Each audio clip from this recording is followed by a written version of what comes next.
Rabbi syrah li sadri wa yassir li amri wahlul 'uqdatam min lisani yafqahu qawli. Yang dikasihi Tuan Imam Alijatan Kuasa Surau, seterusnya tuan-tuan perempuan muslimin dan muslimat yang dirahmati dan dikasihi Allah Subhanahu wa ta'ala sekalian. Alhamdulillah, kita bersyukur kehadrat Allah Subhanahu wa ta'ala. Malam ni kita dapat bersama lagi tuan-tuan dalam kuliah maghrib kita, kuliah yang kita baca berkenaan dengan fadailus sahabah, kelebihan para sahabat radhiyallahu anhum ajma'in.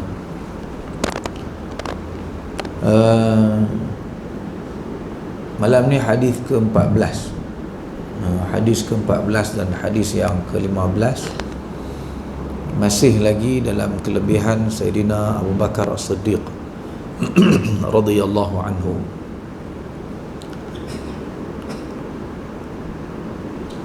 Itu yang mana?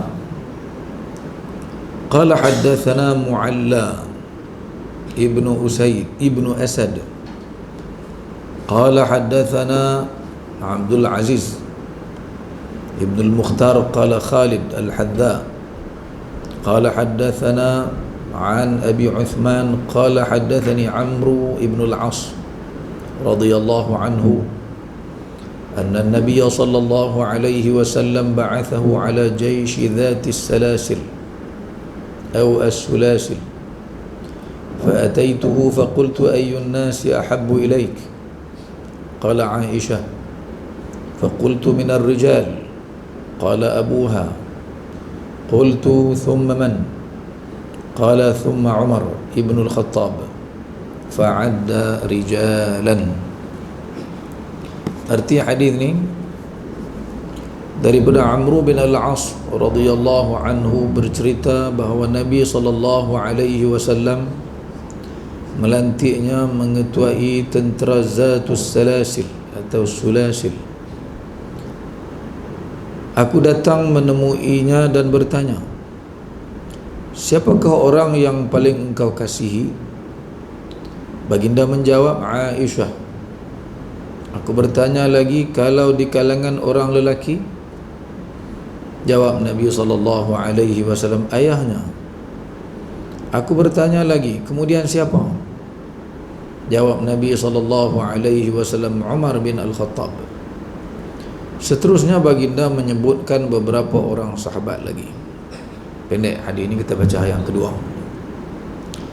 Qala haddathana Abu al-Yaman qala akhbarana Shu'aib an az-Zuhri qala akhbarani Abu Salamah ibnu Abdurrahman ibn Auf anna Aba Hurairah radhiyallahu anhu qala سمعت رسول الله صلى الله عليه وسلم يقول بينما راع في غنمه عدا عليه الذئب فأخذ منها شاة فطلبه الراعي فالتفت إليه الذئب فقال من لها يوم السبع يوم ليس لها راع غيري وبينما رجل يسوق بقرة قد حمل عليها فالتفتت إليه فكلمته فقالت إني لم أخلق لهذا ولكني خلقت للحرث قال الناس سبحان الله قال النبي صلى الله عليه وسلم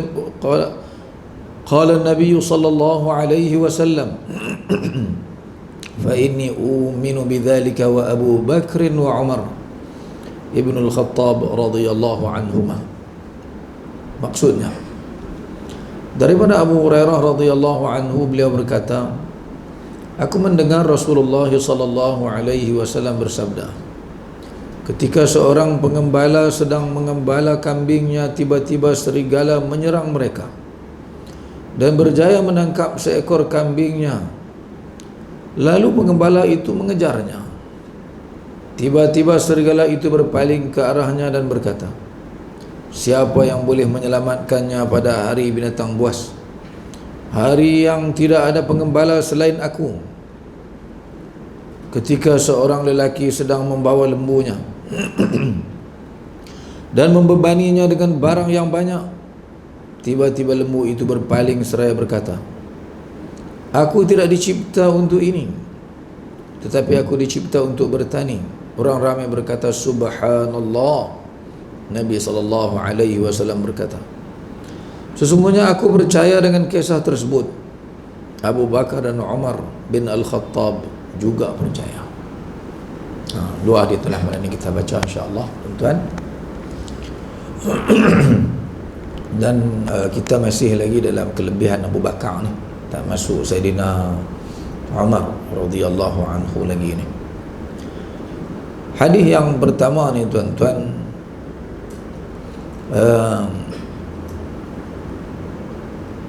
ialah kisah yang diceritakan oleh sahabat yang terjadi kisah ni pada dia sendirilah, iaitu Sayyidina Amr bin Al-As radhiyallahu anhu.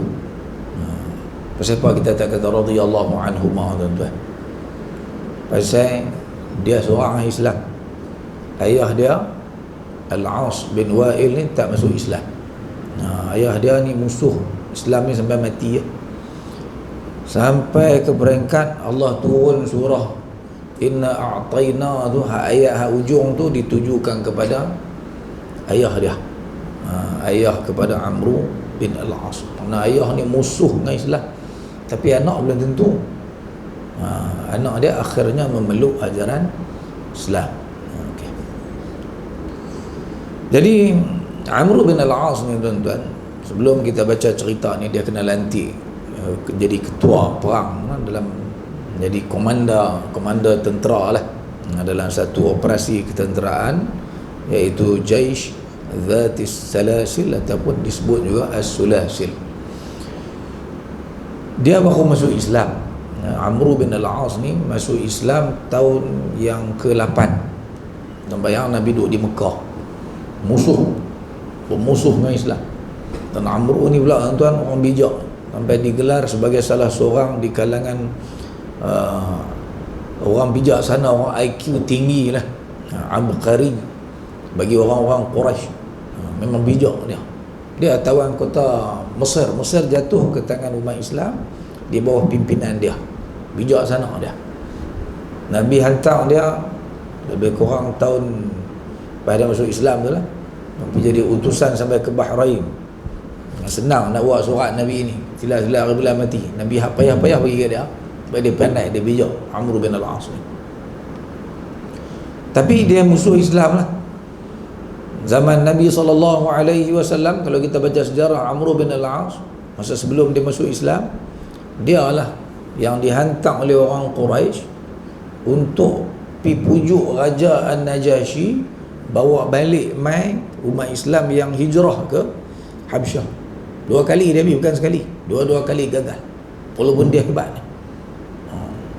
Dengan rasuahnya, muak kan, ada kapiak tu kan, dengan segala rasuah, bawa barang-barang kulit nak mempengaruhi Raja Habsyah An-Najashi pada ketika itu, supaya serah umat Islam kat mereka bawa balik. Maksudnya sakit hati kat orang Islam, jahat.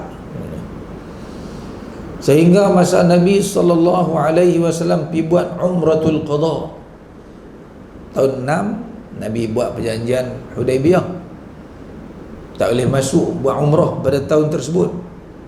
Orang Quraisy tidak benarkan sebab menjatuhkan maruah image dia. Boleh mai juga tahun depan, bagi 3 hari. Masa Nabi SAW pergi, Khalid tengok pun tak mau. Hidayah tak dapat lagi pada ketika itu. Tengok umat Islam masuk ke kota Mekah, boleh tawaf, boleh sa'i, seolah-olah orang Islam ni menang dah. Dia tak boleh tengok. Tapi nak buat lagu mana hidayah ni tuan-tuan, kalau Allah nak bagi kan, Allah boleh bagi. Walaupun dia musuh, dia orang yang paling kuat menentang Islam, Allah boleh bagi. Jangan putus asa ya. Buat kerja macam biasa juga, usaha juga. Habis tak ada, dengan doa. Selain pada kita dakwah, doa. Nabi doa ke Umar, Nabi doa pada sahabat-sahabat lain ni, Nabi doa supaya masuk Islam. Akhirnya dapat cahaya Islam tu kat dia. Jadi macam mana cerita dia masuk Islam tuan-tuan? Dia Amr bin Al-As lagi Khalid bin Al-Walid tu semua kira geng-geng kepala Samsin lah, kepala tentera Quraisy belaka tu. Seorang lagi Uthman bin Talhah daripada keluarga Bani Abdul Dar. Kira kalau dalam perang ni tuan-tuan, Bani Abdul Dar ni lah yang duk bawa bendera.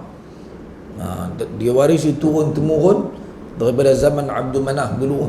Abdul Manaf tuan Nabi SAW, keturunan tu yang bawa. Pegang kunci Kaabah pun Bani Abdul Dar juga. Bani Abdul Dar ni sampai lah pegang kunci Kaabah, tak boleh bagi ke orang lain sampai sekarang zaman lah ni tuan-tuan. Itu wasiat daripada Nabi SAW. Jadi tiga-tiga orang ni tuan-tuan, Amru bin Al-As, Khalid bin Al-Walid dengan Uthman bin Talhah ni, tanpa dirancang, mereka rasa tak ada jalan lah, kita kena masuk Islam lah. Nampak dah kebenaran ajaran Islam dan ke mana pun Islam akan menguasai. Jadi akhirnya mereka pun pakak-pakak keluar daripada Mekah, asin-asin ni, tiba-tiba jerumus tengah jalan nak pergi ke Madinah Al-Munawwarah. Jumpa pakak tanya, Nabi mana? Orang tanya, hang Nabi mana? Dia akhirnya pakak-pakak mengaku, kata nak pergi Madinah, kita masuk Islam. Semua sama rupanya, semua sama, niat sama nak masuk Islam. Jadi bila sampai kat depan Nabi SAW, habaq nak masuk Islam, tuan-tuan bayangkan macam mana gembiranya Nabi SAW. Sebab hak masuk Islam ni bukan orang koman-koman, bukan orang lekeh-lekeh, kepala-kepala bala tentera Quraisy. Mana kalau mereka ni masuk ya Islam, habis Quraisy tak ada siapa dah nak pimpin mereka dalam peperangan-peperangan ni kan. Sehingga Nabi kata apa? Inna Makkah qad alqat ilaina afladha kabidiha. Sesungguhnya Makkah telah mencampakkan kepada kita jantung-jantung hati mereka. Habis Quraisy. Nabi pun nampak habis Quraisy tak ada apa. Siapa nak pimpin dah ketika itu? Ada lagi lah kemai-kemai, tapi tak boleh lawan tiga orang ni. Khalid, siapa tak kenal Khalid bin Al-Walid? Amr bin Al-As, utusan Quraisy untuk bertemu dengan raja-raja dunia, dia akan hantar. Mana orang hebat sungguh. Jadi ceritanya tuan-tuan, setelah dia masuk Islam beberapa bulan, lepas perang Mu'tah tahun ke-8 juga, lepas tu Nabi SAW dapat khabar bahawa kabilah Quda'ah yang berada di utara Mekah nak serang, di utara Madinah, nak serang Madinah Al-Munawwarah. Lalu Nabi SAW panggil Amr bin Al-As yang baru masuk Islam ni beberapa bulan, baru sangat yang masuk Islam. Panggil Amr, mai ni, bawa barang-barang kamu, kakak-kakak nak pergi perang. Main-main Nabi SAW lantik dia mengetuai peperangan yang nama dia Perang Zatus Sulasil ini tuan-tuan. Dalam keadaan peperangan ni tuan-tuan, yang menjadi tentera-tentera yang berada di bawah Amr bin Al-As, sahabat-sahabat besar, termasuklah Abu Bakar As-Siddiq, termasuklah Sayyidina Umar bin Al-Khattab. Dalam perjalanan dia minta pula bantuan sebab nampak musuh macam ramai. Nabi hantar lagi untuk berada di bawah dia juga Abu Ubaidah Al-Jarrah, mana sahabat-sahabat yang termasuk as-sabiqun al-awwalun, yang awal-awal masuk Islam. Dia ni baru masuk ya, kira baru daftar masuk parti lah kira. Kan hak depa tu lah marah tu, hak pengasas tu, hak duduk dengan Nabi tu lah. Tentu dia jadi ketua. Sahabat-sahabat hak yang besar-besar ni duduk jadi orang bawah dia. Jadi pada ketika itulah tuan-tuan, Amr ni dia cerita kisah ni.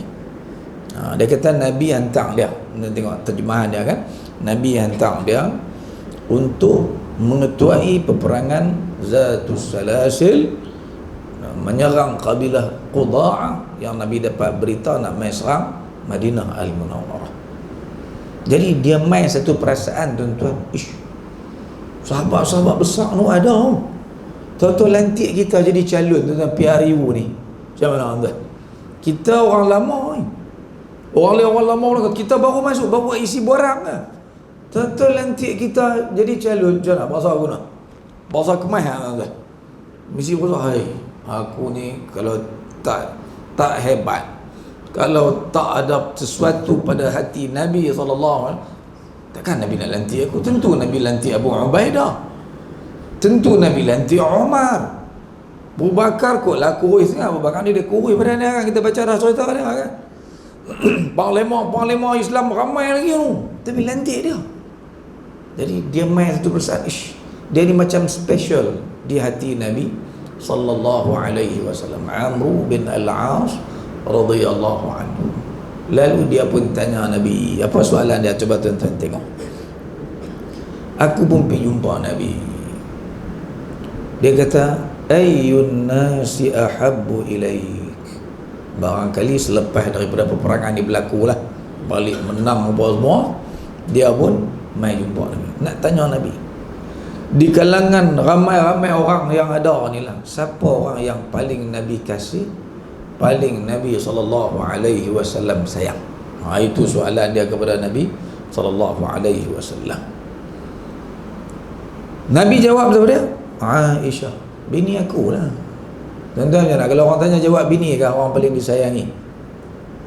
Nak abang malu lah, orang Melayu ni dia malu kan? Dia tak abang atau orang yang paling dia sayang dalam hidup ni bini dia. Walaupun bini dia tu berjasa ni, tak tahu nak abang dalam hidup dah ni. Nak abang kata sayang kat bini pun tak mau. Teruknya kita kan. Nabi dah, bila ditanya siapa orang yang dikasih, Nabi abang isteri dia, Aisyah. Malam ni boleh kot balik sekali lagi abang kat bini masing-masing, kata abang sayang kat yang. Boleh lah doktor? Tua-tua nak buat abang tu, terkejut lagi bini tu.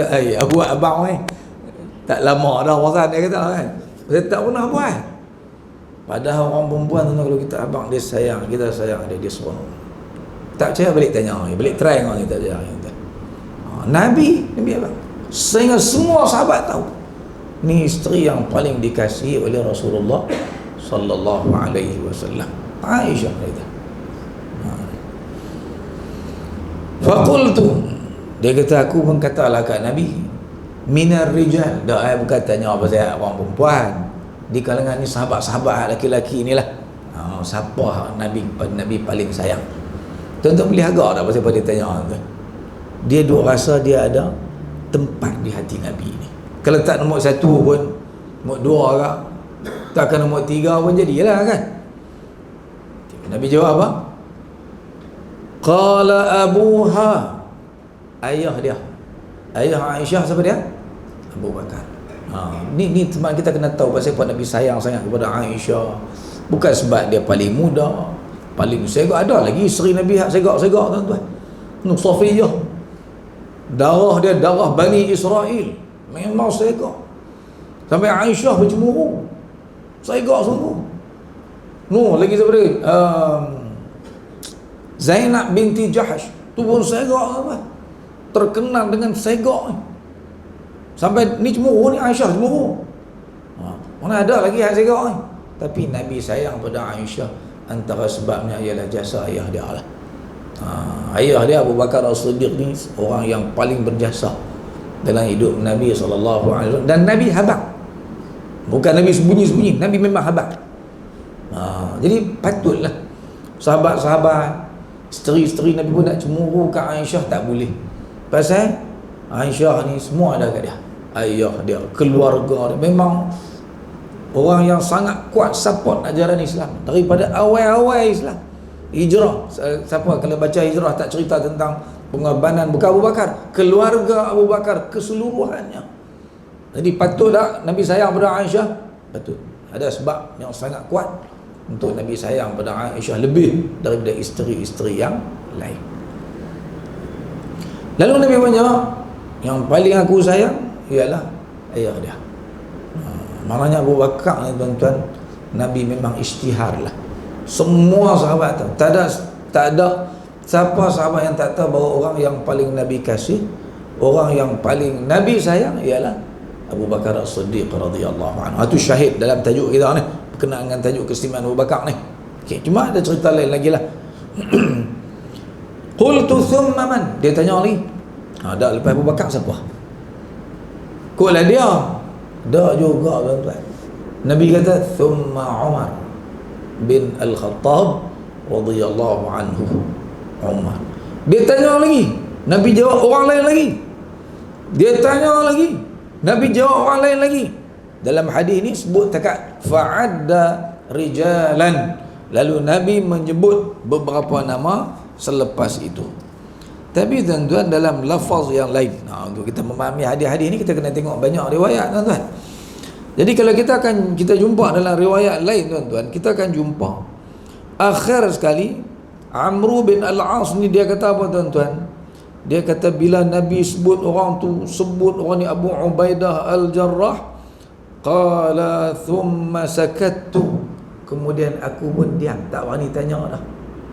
Makhafata an yaj'alani akhirahum, kerana aku takut aku doa penyudah sekali. Duk tanya tak habis oleh dia tak ada tempat pun di hati Nabi sallallahu alaihi wasallam. Sampai dia sengap, dia tak berani tanya, takut dia duduk hak last sekali tuan-tuan. Okey. Jadi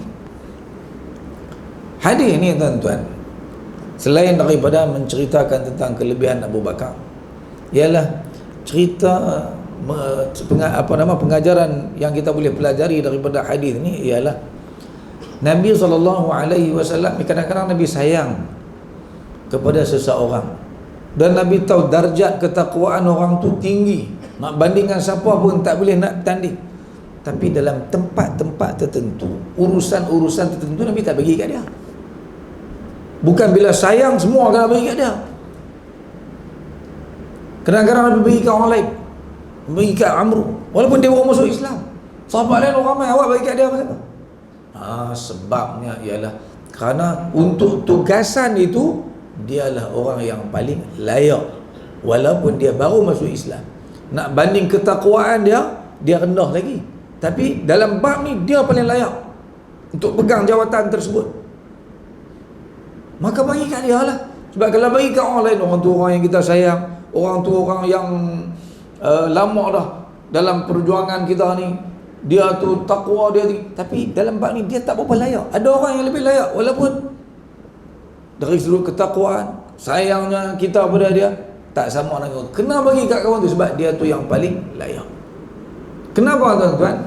Ini kena baca dalam sirah lah cerita perang tersebut, iaitu perang ni berlaku dengan Bani Qudha'ah. Bani Qudha'ah ni, Amr bin Al-As ni ada hubungan adik-beradik dengan mereka, iaitu mak dia ni asal usul dia mai daripada kabilah Qudha'ah. Jadi kalau mak dia mai belah nu, Tok Wan dia, Tok Menakan dia, Pak Menakan dia, mesti ada belah mak di sana. Mesti dia pernah pergi sana. Takkan dia tak pergi ziarah langsung. Mesti dia pernah pergi, dia dah pengalaman, dia tahu jalan, dia tahu laluan yang lebih selamat. Di sana tu kalau dia sampai, barangkali dengan kerana kedudukan yang besar yang ada kepada Amr bin Al-As, mungkin mereka akan masuk Islam lebih mudah daripada kita hantar Umar. Umar tak ada kena mengenal dengan dia. Memanglah Umar ni takwa dia tinggi, memanglah Abu Ubaidah orang yang sangat dipercayai oleh Nabi, tapi tugasan ni yang paling layak ialah Sayyidina Amr bin Al-As radhiyallahu anhu. Sebab tu Nabi lantik dia. Dan memang betul, kalau tuan-tuan baca perincian kisah ini, Allah bagi kemenangan mudah kepada umat Islam. Dan dia memang bijak kan, dia tahu setiap langkah, dia tahu pitang ni selamat.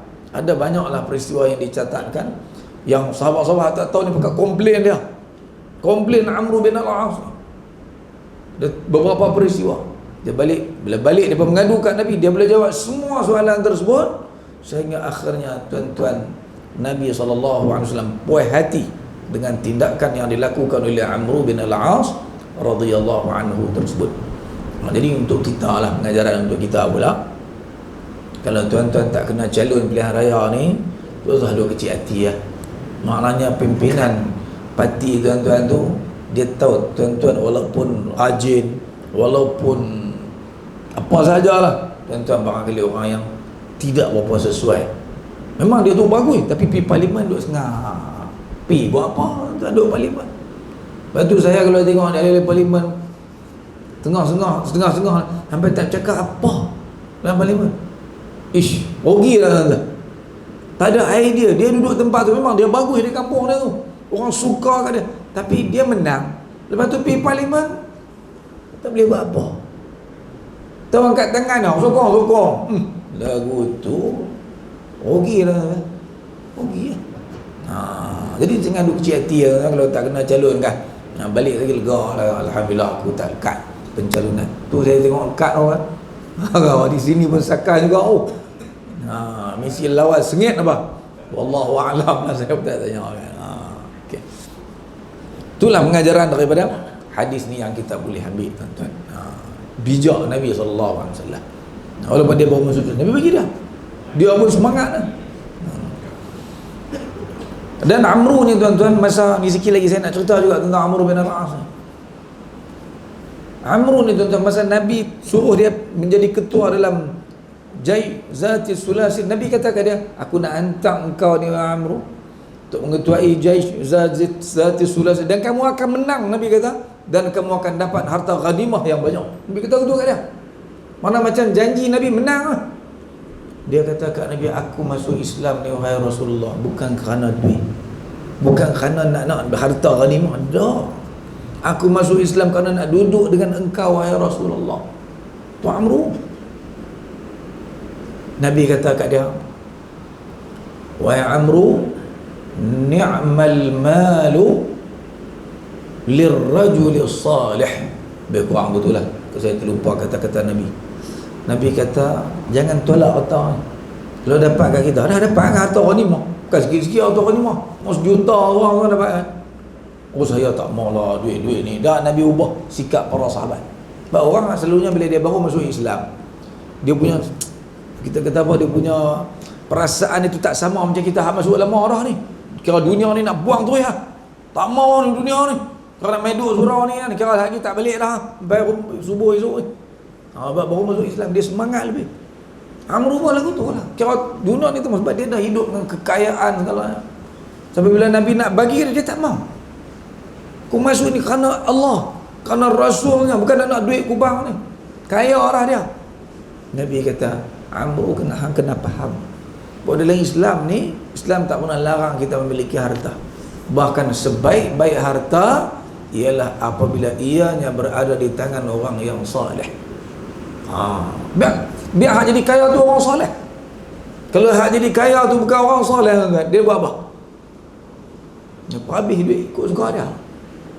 Untuk Islam tak ada. Tapi kalau dia orang soleh, dia jadi kaya, untung dah umat Islam tak ada. Sebab dia nak akhirat.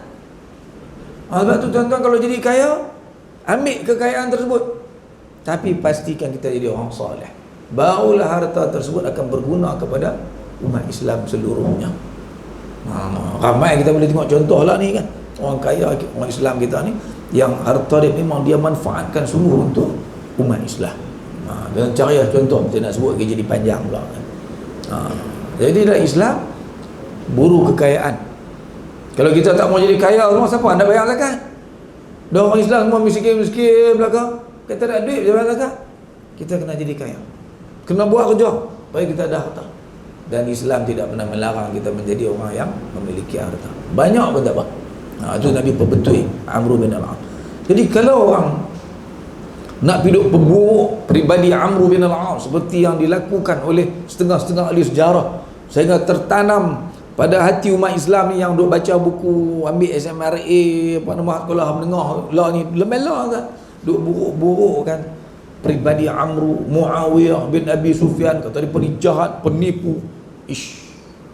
Nak letak mana ni tuan-tuan kisah-kisah yang berlaku di zaman Nabi ini? Dia hidup percaya buku sejarah, padahal Amru bin Al-As korbankan hidup dia untuk Islam. Hang buat apa? Yang lebih buruk para sahabat tu. Pergi berjuang, kita pergi berjuang tentang apa tuan-tuan kita akan buat apa pun kat Islam ni. Mesir tu jatuh ke tangan Islam melalui pengorbanan Amru bin Al-As. Dialah gubernur pertama yang dilantik. Dia minta kepada, bukan Umar arah dia minta ke Umar nak pergi tawan Mesir. Umar keberatan, dia minta juga. Sampailah ni tuan-tuan, bumi mana yang tidak terhutang budi dengan Mesir, dengan Al-Azhar. Semua tu tak balik berjasa daripada Amru bin Al-As yang buka Islam dulu ke sana tuan. Jadi tengok orang lah Nabi duk kata tak tahu apa kan. Amru bin Al-As radhiyallahu anhu, semoga esok di akhirat yang memperbetulkan sejarah tentang sahabat besar ni akan dikumpulkan bersama dengan dia. Takkan kita tak sayang pada sahabat besar ni? Semoga sayang kat sahabat ni pun boleh menyelamatkan kita juga di hari akhirat kelak, insya-Allah, tuan-tuan. Okey. Cukuplah pengajaran hari itu. Hadis yang kedua ni tak banyaklah saya nak sebut, ringkas sahaja, tuan-tuan. Hadis ni barangkali kalau boleh kita sebut, nanti di cerita Saidina Umar dia ulang pula.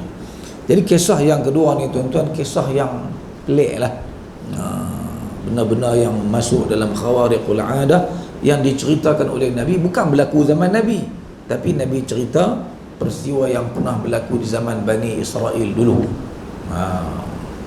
Jadi apa yang pelik ya, tuan-tuan? Apa serigala boleh bercakap? Nak syahidat ialah serigala pun bercakap. Dalam peristiwa kisah yang pertama tersebut. Kisah yang kedua pula, lembu bercakap. Dengan kuasa Allah Ta'ala benda tu boleh berlaku tak? Boleh. Jadi para sahabat pada ketika itu, bila Nabi cerita ni macam seolah dia kata subhanallah, pelik benda tu, macam seolah tak boleh terima. Jadi Nabi SAW nak yakinkan mereka, Nabi kata, aku percaya cerita ni berlaku. Bukan aku saja. Kalau Abu Bakar ada, Abu Bakar pun percaya cerita ni. Bukan Abu Bakar saja. Kalau Umar ada, Umar pun percaya cerita ini. Zahirnya hadis ini diceritakan oleh Nabi ketika ketiadaan dua orang sahabat ini. Jadi Nabi SAW ada kalanya nak meyakinkan para sahabat, Nabi akan kata Abu Bakar dan Umar pun kalau mereka ada, mereka akan percaya cerita ini. Maknanya Nabi yakin sungguh dengan keimanan Sayyidina Abu Bakar As-Siddiq, juga Sayyidina Umar bin Al-Khattab radhiyallahu anhu wa ardah. Itu sajalah pengajaran daripada kisah ini. Akhir sekali, tuan-tuan, sebelum saya berhenti ini, saya juga nak kempen sikit mewakili kami. Kalau di Kedah ni, tuan-tuan, kita ada Koperasi Yayasan Amal Malaysia, nama Koperasi Amal Global Berhad. Nanti insya-Allah dengan penubuhan koperasi ini dah tubuh dah. Kebetulan saya pula dilantik untuk pegang jawatan tersebut, kena mai war-warkan kepada tuan-tuan lah tentang penubuhan koperasi ini, sebab tuan-tuan tahu bahawa kami Yayasan Amal juga telah pun memiliki koperasi. Sebab kita nak menggalakkan, kita cari duit sendiri lah, selain daripada kutip duit wakaf Quran, sumbangan tu sumbangan ini. Sekarang ni wakil kita sedang berada di Pakistan menyampaikan sendiri bantuan sumbangan banjir di Pakistan baru-baru ni. Pi 1 hari bulan baru ni akan balik pada 7 hari bulan. Jadi selain daripada kita kutip sumbangan ni, kita pun buka koperasi ni supaya kita tambah dana melalui perniagaan. Jadi antara produk yang kita akan pasarkan tidak lama lagi, sebab kita dah dapat barcode untuk produk-produk kita. Puas juga nak dapat tu, tuan-tuan, nak dapat barcode tu, bayar 4,000, dapat dah, alhamdulillah. Jadi pertama sekali kita terbitkan frozen, tak banyak pun, burger, meatball, chicken ball. Ada 5 produk daripada 3 ni yang kita keluarkan. Jadi insya-Allah nanti dengan tuan-tuan tahu nama tersebut, cok di apa nama, di paket tu, kalau tuan-tuan tengok Koperasi Amal Berhad ni, tuan-tuan kena tahu itu hak kami punya lah. Kalau nak beli, bolehlah cuba tengok di pasaran yang akan kita cuba kembangkan, insya-Allah. Kalau boleh satu Malaysia kita nak buat nanti, insya-Allah. Ikut kemampuan kita lah, kita buat sikit-sikit. Mungkin tak sampai ikut Pulau Pinang mula-mula ni kan, tapi pasaran Pahang Jaya ni tak jauh mana, nanti kita akan pasar. Kalau tuan-tuan ada koperasi di sini, tidak ada koperasi kat Surau ni? Tak ada lagi. Kalau ada lagi senang kita nak berniaga kan? Ya? Ya. Kita kerjasama dengan satu syarikat di Gurun. Sedap burger kami, kira paling sedap lah saya makan. Cik kan, dia kempen kena abang tu. Kalau abang tuan-tuan kata boleh lah, tuan-tuan tak beli lagi kan. Jadi kena abang paling sedap lah. Tapi tak sampai lah, nak maklumkan dulu kepada tuan-tuan. Sebab kita baru dapat hari Jumaat baru ni dapat barcode tu. Jadi kalau tak ada barcode, kita tak boleh masuk ke supermarket. Jadi kita terpaksa tunggu baru ni dapat. Dia sekarang ni duk tengah print packaging, untuk packaging lah. Okey. Jadi kita harap sokongan daripada umat Islam lah produk Yayasan Amal Kedah ni, insya-Allah. Boleh tuan-tuan? Insya-Allah. Kemudian produk yayasan juga ialah baja. Baja pun kita buat lah. Nanti kita akan sampai juga ke sini insya-Allah. Itu pun kalau ada koperasi, tentu ada koperasi syok kita berniaga kan. Sama-sama surau, masjid kan. Jadi kita sama-sama kita. Dan kalau tuan-tuan ada produk, tuan-tuan boleh melalui kami. Kami boleh tolong jadi orang tengah untuk sampaikan ke tempat yang kami boleh sampaikan barang-barang tersebut. Kopi pun ada. Dan yang saya bawa malam ni tuan-tuan, kalau di Kedah tu, bawah Yayasan Amalah, di luar Kedah ni saya cuba bawa sendiri, iaitu minyak zaitun. Minyak zaitun extra virgin daripada Morocco. Yang mana minyak zaitun ni terkenal lah sebagai salah satu suplemen yang mempunyai power rawatan juga untuk kolesterol tinggi, untuk membaiki pembuluh darah kita, untuk stroke, untuk jantung, dan banyak lagi lah penyakit-penyakit lain. Tambahan pula zaitun ni disebut dalam Al-Quranul Karim, dan sampai Allah bersumpah dalam Al-Quran dengan salah satunya buah zaitun, wattini wazzaitun. Para ulama kata dalam kitab tafsir, antaranya tafsir Al-Qurtubi, kenapa Allah sumpah tu? Sebabnya kerana buah zaitun ni tuan-tuan mempunyai manfaat yang sangat besar kepada umat manusia. Bahkan Nabi menyarankan kepada umat Islam supaya makan minyak zaitun. Nabi tak sebut minum. Kulu zait, Nabi kata makanlah minyak zaitun ni kan. Wadahinu bih, dan berminyaklah dengan minyak zaitun.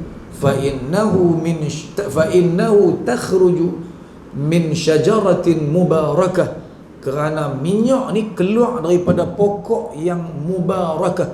Nabi sebut kataan minyak ni minyak daripada pokok yang penuh dengan keberkatan. Mau tak berkatnya tuan-tuan, disebut oleh Allah, sehingga Allah bersumpah dalam Al-Quranul Karim. Jadi kita tuan-tuan, salah satulah kita boleh minum kelapa darah, minyak kelapa sawit merah, memang semua bagus. Salah satu lebih bagus lagi ialah minyak zaitun. Jadi saya bawa juga malam ni untuk perkenalkan kepada tuan-tuan adalah, dan saya sebenarnya nak bekerjasama dengan masjid ataupun surau ni lebih baik. Maknanya produk ni surau dan masjid pun ada income juga daripada barang yang saya bawa pada malam ni insya-Allah. Lagi tuan-tuan pekat-pekat rasa lagi. Rasa lu kita bagi rasa tuan-tuan lagi. Rasa lagu mana minyak zaitun yang bau dia ialah bau buah zaitun asli. Cium dia bau zaitun. Bukan setengah bau perat. Tak, ni bau zaitun, rasa dia sedap. Insya-Allah sekejap lagi tuan-tuan kalau yang ada kelapangan boleh tunggu di luar untuk azan. Sekadar itu dululah. Dulu malam ni yang baik daripada Allah Subhanahu wa taala, yang kurang, yang lemah, yang salah silap tu daripada saya sendiri. Aku qauli hadza wa astaghfirullahal azim li wa lakum. Assalamualaikum warahmatullahi wabarakatuh.